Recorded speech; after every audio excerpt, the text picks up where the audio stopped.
Buena gente, ¿cómo andan? Espero que bien. Hoy vamos a ver el siguiente tema que es el realismo. Tenemos ahí como imagen representativa de este tema una de las portadas de Papá Goriot o Tío Goriot, que es una de las novelas más representativas de este género. Es de Balzac y fue escrita en 1834, como dice ahí, y justamente hablando de fechas, el realismo es una corriente literaria que surge a mediados del siglo XIX. ¿Qué es una corriente literaria? Básicamente es una especie de género, por así decir, así como tenemos películas de acción, de comedia, de terror, de romance, etcétera, etcétera, y podemos clasificar otras historias de esta manera, podemos decir también que hay historias realistas. Ahora, ¿cómo sabemos que una historia es realista o que al menos tiene ciertas características del realismo? Vamos a verlo a continuación.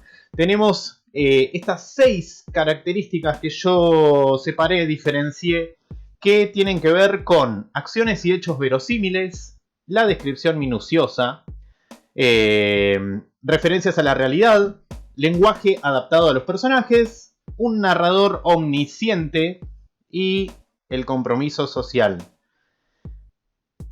Todas estas apuntan a la verosimilitud, ¿sí? Vamos a ver de qué trata un poco esto, vamos a ir adentrando en cada uno de estos conceptos. Antes que nada, ¿qué es la verosimilitud? ¿Por qué todas las características del realismo apuntan a la verosimilitud? Bueno, la verosimilitud básicamente es una característica que indica que algo se parece a la realidad. Cuando decimos también que algo es verosímil, no sé, por ejemplo, esta persona se disfrazó de astronauta y la verdad es que el disfraz es bastante verosímil. Quiere decir que esa persona se disfrazó muy bien de astronauta y se parece a un astronauta de verdad, ¿sí?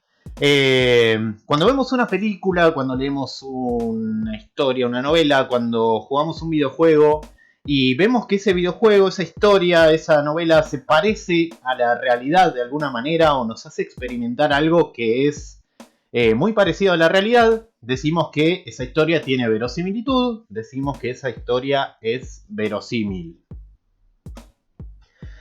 Bueno, vamos con la primera de las características del realismo, que es la ausencia de elementos sobrenaturales. Acá no vamos a hablar de magia, de adivinación, no vamos a hablar de fantasmas, de entes espirituales que están considerados como elementos sobrenaturales, como lo opuesto a la realidad vendría a ser. No vamos a hablar de personas con habilidades sobrehumanas, no vamos a hablar de tecnologías inexistentes, no vamos a hablar de seres de otros planetas, de otras dimensiones. ¿Sí? Todos esos temas van a quedar un poquito de lado cuando hablamos de realismo. Después igual vamos a hablar de unas pequeñas excepciones al respecto.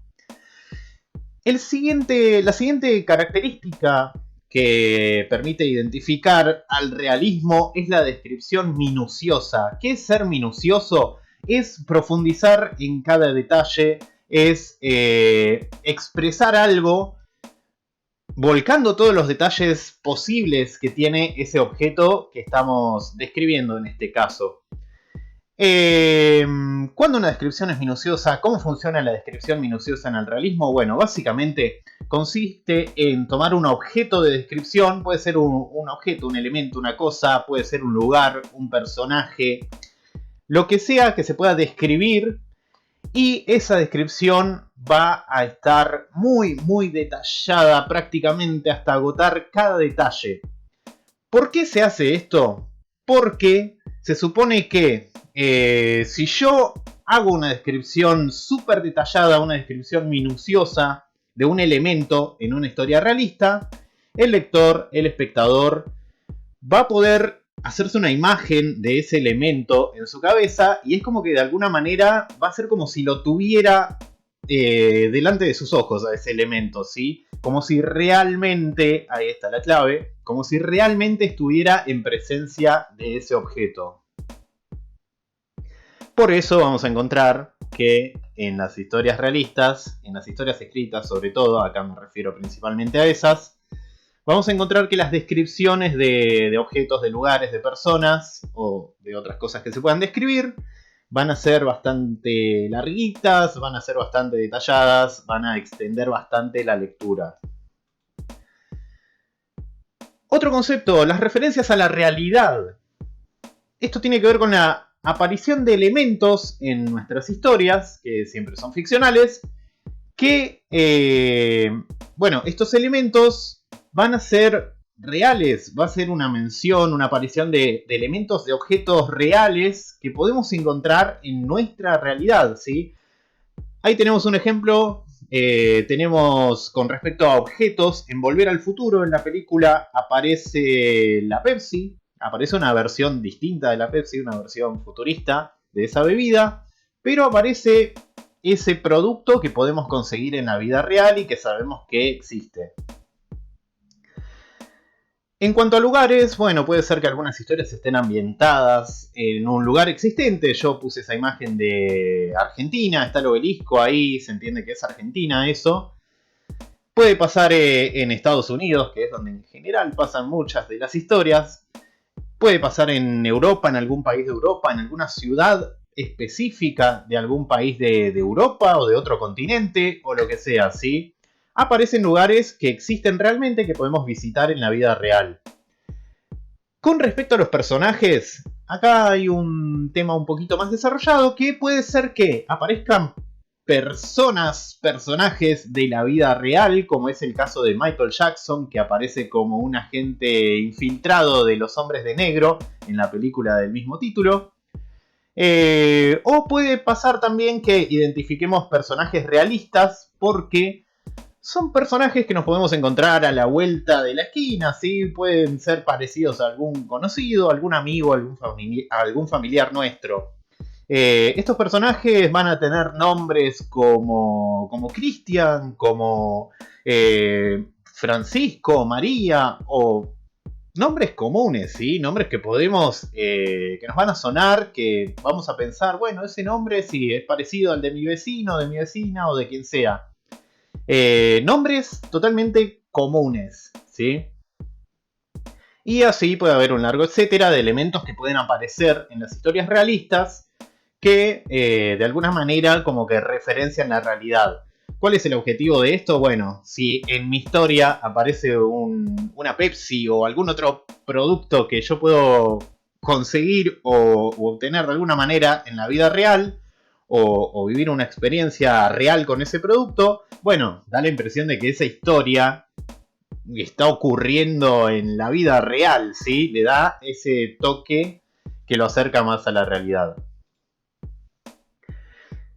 Punto 4, concepto 4, el lenguaje adaptado a los personajes. Esto suele ser un poquito polémico en mis clases porque, bueno, yo suelo elegir textos que son de corte realista y eso implica que a veces aparezca algún insulto, alguna situación medio subida de tono en el sentido de que puede ser un poco violenta o demasiado descriptiva, demasiado realista, y eso molesta un poco, ¿sí? Pero más que nada acá nos vamos a concentrar en el tema del lenguaje. Los personajes hablan como lo que son, ¿sí? Es por ahí un poco prejuicioso esto, pero yo les puse ahí una notita abajo que dice, por ejemplo, aparece un personaje que es adolescente, habla como adolescente, va a tener los códigos, la jerga adolescente. Aparece un personaje que, no sé, ejerce la medicina, una doctora, por ejemplo. Bueno, habla como doctora, ¿sí? Utiliza términos, una forma de hablar, de expresarse, que es típico, por así decir, de una persona que ejerce esa profesión. Y etcétera. Un largo etcétera. Esto implica que puedan aparecer insultos. Y esos insultos no aparecen ahí de la nada, no aparecen porque sí. No es que yo elijo historias a veces que tienen insultos porque a mí me gustan los insultos. No, nada de eso, sino que están ahí por esta misma razón. Es un lenguaje que apunta más a un lenguaje real, ¿no? Por ahí ese lenguaje estereotipado, ya estamos hablando de estereotipos, pero ese lenguaje estereotipado, ese lenguaje neutro que suele aparecer en historias quizás de otros géneros o más antiguas. Quinto punto, quinto concepto, el narrador omnisciente. Lo que sucede acá con el narrador omnisciente es que en general va a ser de este tipo el narrador de la historia. Teníamos el narrador testigo, que es cuando coincide con un personaje secundario que ve al protagonista o a los protagonistas hacer las acciones. Teníamos el narrador protagonista, que es cuando justamente el protagonista de la historia te narra lo que pasa. Y el narrador omnisciente es este que es como que toma distancia de la historia, medio parecido al testigo en ese sentido, pero es un ente totalmente aparte que nos va a contar objetivamente la historia, ¿sí? Los hechos, todo lo que va sucediendo con los personajes o lo que sea que esté pasando. Y bueno, las historias realistas tienden a tener este tipo de narrador. Puede pasar, de hecho pasa en una de las historias que yo uso en clase, que el narrador es el protagonista, pero lo cuenta de una forma, cuenta la historia de una forma omnisciente. O sea, es el caso de Los ojos del perro siberiano, en el que el narrador es el protagonista, pero nos va a contar la historia, una historia de su infancia que sucedió hace muchos años, después se fue enterando de cosas que pasaron ahí alrededor y, o sea, es como que puede hacer saltos en el tiempo, puede contarnos lo que sienten los otros personajes, a pesar de que él no es los otros personajes. Así que es como que tiene una mezcla, ¿no? Tiene como una... Es el protagonista, es un narrador protagonista, por así decir, pero mezclado con un narrador omnisciente. Igualmente, en estas historias, en las del realismo, se privilegia el narrador omnisciente. Porque, justamente, nos puede contar la historia de una forma más objetiva, que eso es otra de las características del realismo, ¿sí? Tratar de describir todo lo más acercado a la realidad posible.